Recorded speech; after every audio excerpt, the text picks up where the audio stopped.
How to make an abstract watercolor painting. What you'll need are some paintbrushes, some watercolor paper. I'm using hot press paper by the brand Arches, and I have some painter's tape. I have a couple different sizes. I'm using some Winsor & Newton watercolor paints and gouache.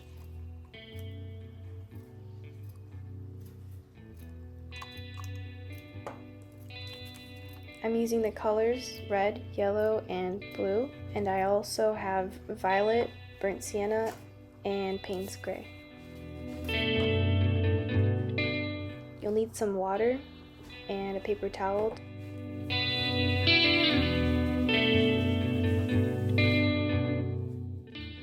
So I'm going to start off by adding a border with the painter's tape. This creates a nice finished look when you're done with the painting and you peel it off and reveal the nice crisp edges. But I also like to add some variation to it, so sometimes I'll cut into it with zigzag scissors, and in this situation I'm adding some smaller strips around the edges. So I'm starting off by making a nice transparent wash on the background. It doesn't have to be perfect. I'm actually trying to make pigment gather in certain areas so that when it's dry I can create more definition along the shapes that it makes. And I've made a color palette that I want to use.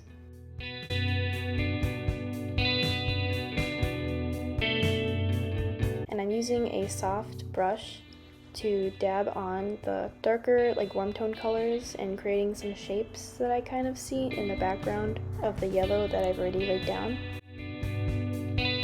And I'm using some darker colors to define more shapes around the shapes that I've made with the lighter colors.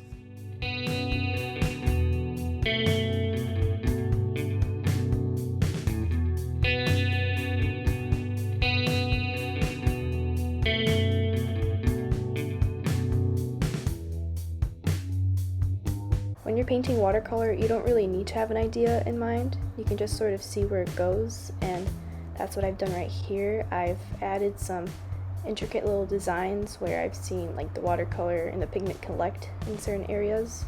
And I'm using liquid latex to block out the spaces that I don't want to get covered with watercolor paint. And so when you're done with the painting, or at least once it's dry, at some point you're gonna take it off and it will show whatever is underneath as how it was at that point in the painting.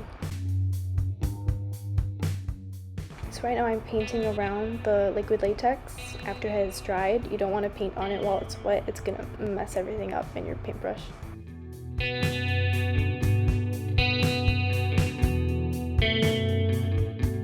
So right now I'm doing wet on damp and wet on dry in certain areas. So you can see I'm painting over the wet or damp paper, it feathers out more. And in the areas that are already dry, you can get a sharp and crisper line. So it's good to keep that in mind.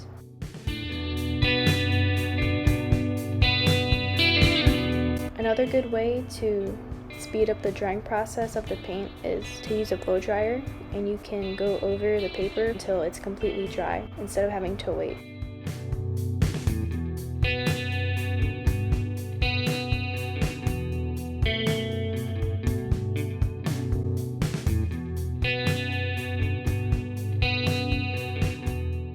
I like to use a lot of texture in my paintings, so right now I'm using a stippling technique by dabbing dark pigment onto the spaces that are kind of blank and I think are missing some color.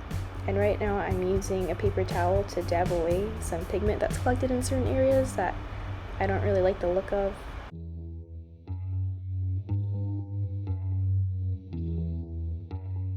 So now that the liquid latex is dried, I'm peeling it off.